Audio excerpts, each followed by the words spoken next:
میرا وہ کزن جسے میں نے کبھی ٹھکرایا تھا، اس نے تو مجھ سے بات کرنا بھی چھوڑ دیا، حالانکہ اس کے گھر والے چاہتے تھے کہ ہم دونوں شادی کر کے ایک ہو جائیں۔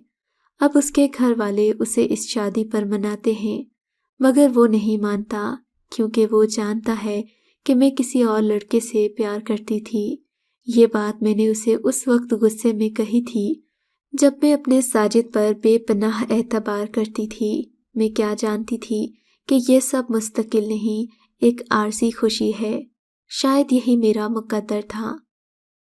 اگر آپ کو یہ کہانی اچھی لگی ہے تو ہماری ویڈیو کو لائک کیجیے اور اس طرح کی مزید کہانیاں سننے کے لیے ہمارے چینل کو ضرور سبسکرائب کریں۔